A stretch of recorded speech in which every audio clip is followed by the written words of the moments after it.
অর্থাৎ ৬টার মধ্যে ৫টি বিধানসভায় এবার তৃণমূলের দখলে। অর্থাৎ মেদিনীপুরে সুজয় হাজরা তিনিও জয়লাভ করেছেন। তালডাংরায় সেখানে এগিয়ে রয়েছেন তৃণমূল কংগ্রেস প্রার্থী। জয় শুধুমাত্র সময়ের অপেক্ষা। মেদিনীপুর থেকে আমাদের প্রতিনিধি সৌমেন চক্রবর্তী রয়েছেন আমাদের সঙ্গে। সৌমেন, একেবারে দেখো, যেমনটা আমরা জানতাম যে ১৭ রাউন্ড রয়েছে ইভিএম এর জন্য এবং ২ রাউন্ড রয়েছে পোস্টালের জন্য। তো এই মুহূর্তে একটু আগে পাওয়া খবর অনুযায়ী ১৭ রাউন্ড শেষে তৃণমূল প্রার্থী এগিয়ে রয়েছে ৩৩,১৯০ ভোটে। অর্থাৎ বলা ভালো যে তিনি ইতিমধ্যেই জয়ী হয়েছেন। তৃণমূল প্রার্থীর মোট প্রাপ্ত ভোট হচ্ছে ১,১৪,১৪৬। বিজেপি প্রার্থী অর্থাৎ তার পরে দ্বিতীয় স্থানে যিনি রয়েছেন বিজেপি প্রার্থী, সে পেয়েছে ৮০,৯৫৬। সিপিআই প্রার্থী রয়েছে তৃতীয় স্থানে, তার ভোট হচ্ছে ১১,০৩৯ এবং চতুর্থ স্থানে রয়েছে কংগ্রেস প্রার্থী, তার ভোট ৩,৬৩৩। অর্থাৎ বলা যেতে পারে যে সর্বসাকুল্যে পোস্টাল ব্যালটের জন্য হয়তো সামান্য কিছু ভোটের ব্যবধানে হেরাফেরি হতে পারে।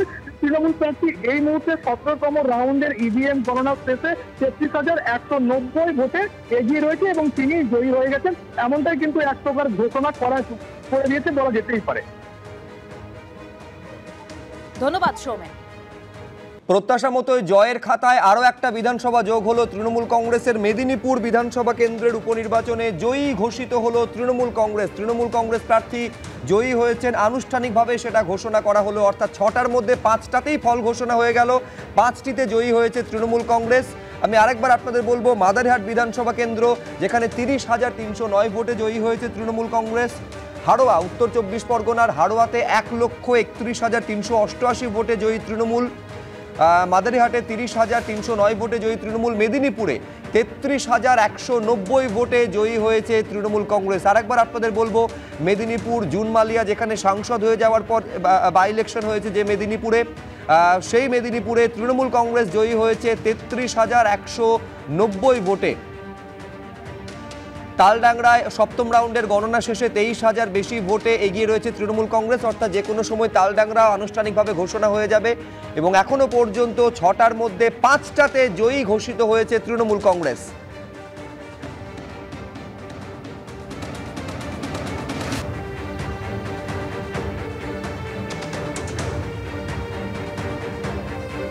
ছটি বিধানসভা কেন্দ্রে একেবারে সবুজ ঝড়। ৬টার মধ্যে ৫টাতেই আনুষ্ঠানিকভাবে ঘোষণা হয়ে গিয়েছে ফলাফল, যেখানে জয়ী হয়েছে তৃণমূল কংগ্রেস। তালডাংরা, বাঁকুড়ার তালডাংরা অরূপ চক্রবর্তী সাংসদ হওয়ার পর যেখানে বাই ইলেকশন হয়েছে এবং সেখানেও এগিয়ে রয়েছে তৃণমূল কংগ্রেস।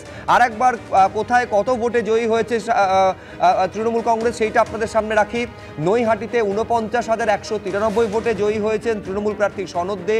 সিতাইতে ১,৩০,১৫৬ ভোটে জয়ী হয়েছেন তৃণমূল প্রার্থী সঙ্গীতা রায়। হাড়োয়াতে ১,৩১,৩৮৮ ভোটে জয়ী তৃণমূল। মাদারিহাটে ৩০,৩০৯ ভোটে জয়ী হয়েছে তৃণমূল। মেদিনীপুরে ৩৩,১৯০ ভোটে জয়ী হয়েছেন তৃণমূল প্রার্থী। সৌমেন চক্রবর্তী আমাদের প্রতিনিধি আরও আপডেট দেবে। আমি বলছি, সেলিব্রেশন গোড়া থেকেই চলছিল, এবার আনুষ্ঠানিকভাবে জয়ও ঘোষণা হয়ে গেল। সৌমেন,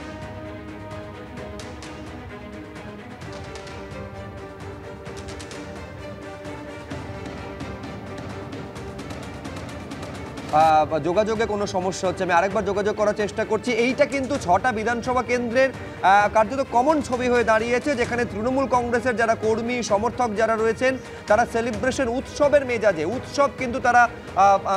উৎসবে তারা মিশে গিয়েছেন, একে অপরকে সবুজ আবিরে রাঙিয়ে দিচ্ছেন। এইটা কিন্তু মেদিনীপুরে এবার আরও বেশি মাত্রায় হচ্ছে, তার কারণ সেখানে আনুষ্ঠানিকভাবে জয়ী ঘোষণা হয়ে গিয়েছে।